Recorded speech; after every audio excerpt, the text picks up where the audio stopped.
Hello friends, ഇന്ന് നമ്മളിവിടെ തയ്യാറാക്കാൻ പോകുന്നത് ചെറുപയർ പരിപ്പ് വെച്ച് തയ്യാറാക്കുന്ന ഒരു പരിപ്പ് പ്രഥമനാണ്.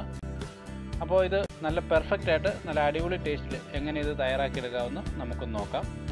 അതിനായിട്ട് ഞാൻ ആദ്യം ഒരു 400 ഗ്രാം ശർക്കര നന്നായിട്ടൊന്ന് ഉരുക്കിയെടുത്ത് ഒന്ന് അരിച്ചെടുക്കാൻ പോവുകയാണ്. അപ്പോൾ ഞാനത് ചെറുതായിട്ട് പൊടിച്ച് ഇതിലേക്ക് ചേർത്ത് കൊടുത്തിട്ടുണ്ട്.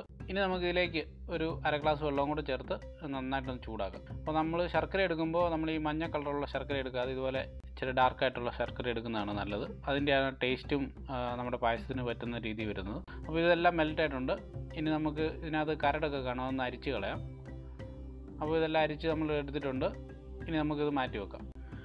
ഇനി നമുക്കൊരു ചട്ടി വെച്ച് ചൂടാക്കി അതിലേക്ക് ഒരു 1-1.5 ടേബിൾ സ്പൂൺ നെയ്യ് ചേർത്ത് കൊടുക്കാം. നമുക്ക് ഇതിനകത്ത് ഗാർണിഷ് ചെയ്യാനുള്ള സാധനങ്ങളൊക്കെ ഒന്ന് വറക്കാൻ വേണ്ടിയിട്ടാണ്. അതിനുശേഷം അതിലേക്ക് ഒരു പൊടി തേങ്ങാക്കൊത്ത് ഇട്ട് കൊടുത്ത് നന്നായിട്ടൊന്ന് വറുത്തെടുക്കാൻ പോവുകയാണ്. അപ്പോൾ ഇതൊന്ന് ഒരു ലൈറ്റ് ഗോൾഡൻ ബ്രൗൺ കളറാകുന്നോടം വരെ നമുക്കിതൊന്ന് വറുത്തെടുക്കാം. ഇപ്പോൾ ഒന്ന് കളറൊക്കെ മാറി വരുന്നുണ്ട്. ഇനി നമുക്ക് ഇതിലേക്ക് കശുവണ്ടി ചേർത്ത് കൊടുക്കാം. അപ്പോൾ ഓരോന്നോരോന്നായിട്ട് വറുക്കാതെ ഞാനിതെല്ലാം കൂടെ കുറേശ്ശെ ഇട്ട് പെട്ടെന്ന് വറുത്തെടുക്കുകയാണ്. അപ്പോൾ കശുവണ്ടിയും തേങ്ങാക്കൊത്തും ഒക്കെ ഒന്ന് ലൈറ്റ് ഗോൾഡൻ ബ്രൗൺ ആയിട്ടുണ്ട്. ഇനി നമുക്ക് ഇതിലേക്ക് കുറച്ച് കിസ്മിസും കൂടെ ചേർത്ത് കൊടുക്കാം. എല്ലാം കുറേശ്ശെ മതിയാവും, അധികമായി കഴിഞ്ഞാലും ഒരു സുഖമില്ല.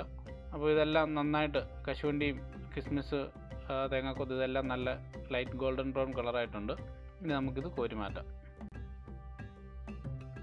അപ്പോൾ നമ്മളിതെല്ലാം ഇവിടെ കോരി മാറ്റിയിട്ടുണ്ട്. അപ്പം നെയ്യ് നമുക്ക് കുറച്ചുകൂടെ ആവശ്യമുണ്ട്. അപ്പോൾ ഞാൻ അതുകൊണ്ട് 1 ടീസ്പൂൺ നെയ്യ് കൂടി ഇതിലേക്ക് ചേർത്ത് കൊടുത്തിട്ടുണ്ട്. ഇനി നമുക്കിതിലേക്ക് നമ്മൾ നന്നായിട്ട് കഴുകി വാരി വെച്ചിരിക്കുന്ന ചെറുപയർ പരിപ്പ് ഒരു 400 ഗ്രാം ഇതിലേക്ക് ചേർത്ത് കൊടുക്കാം. അപ്പോൾ ഇത് ഏകദേശം 1 മണിക്കൂറോളം വെള്ളത്തിൽ കുതിർത്ത് നന്നായിട്ട് ഇത് കഴുകി വാരി നന്നായിട്ട് ഡ്രെയിൻ ചെയ്തെടുത്താണ്, ഒട്ടും വെള്ളമില്ലാതെ. ഇത് നമുക്ക് നന്നായിട്ട് ഒന്ന് റോസ്റ്റ് ചെയ്തെടുക്കണം. അപ്പോൾ ഒരു ലൈറ്റ് ഗോൾഡൻ ബ്രൗൺ കളറാകുന്നോടം വരെ ഇതും നമുക്ക് ഒന്ന് ഫ്രൈ ചെയ്തെടുക്കണം.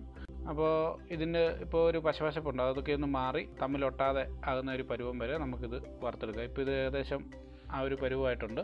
ഇപ്പോൾ ഇത് തമ്മിലൊന്നും ഒട്ടാതെ നല്ലൊരു ലൈറ്റ് ഗോൾഡൻ ബ്രൗൺ കളറായിട്ടുണ്ട്.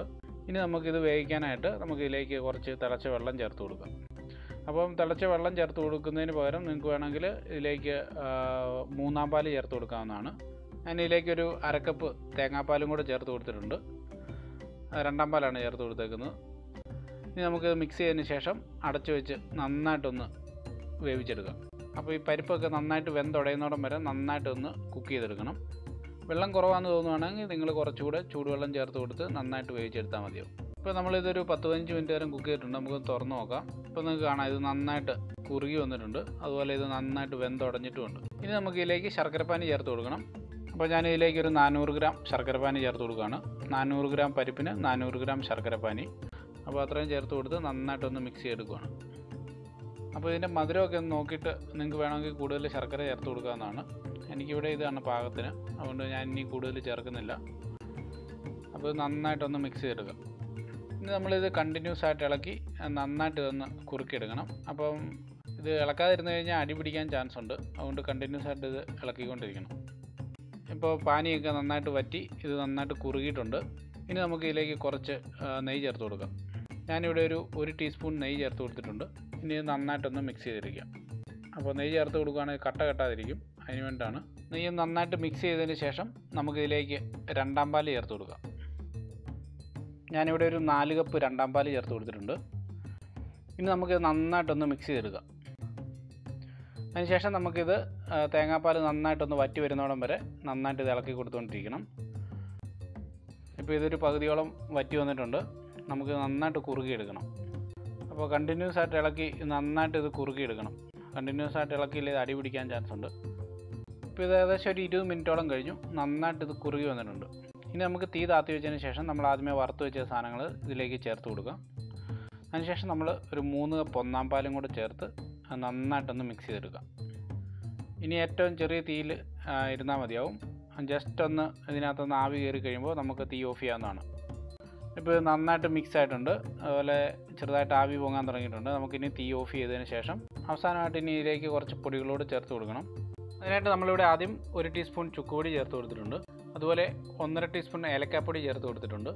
അവസാനമായിട്ട് ജീരകം പൊടിച്ചത് 1/2 ടീസ്പൂൺ. ഇതും കൂടെ ചേർത്ത് നമുക്ക് നന്നായിട്ട് ഒന്ന് മിക്സ് ചെയ്തെടുക്കാം. അപ്പോൾ നമ്മൾ തീയൊക്കെ ഓഫ് ചെയ്തിട്ടുണ്ട്. ഇപ്പോൾ ഇപ്പോൾ നമ്മുടെ കേരള സ്റ്റൈൽ പരിപ്പ് പ്രഥമൻ ഇവിടെ റെഡി ആയിട്ടുണ്ട്. നല്ല അടിപൊളി ടേസ്റ്റാണ്, ഒരു രക്ഷയില്ല. നിങ്ങളെല്ലാവരും ഇത് ട്രൈ ചെയ്യണം, അഭിപ്രായങ്ങൾ അറിയിക്കണം. Thank you for watching my video.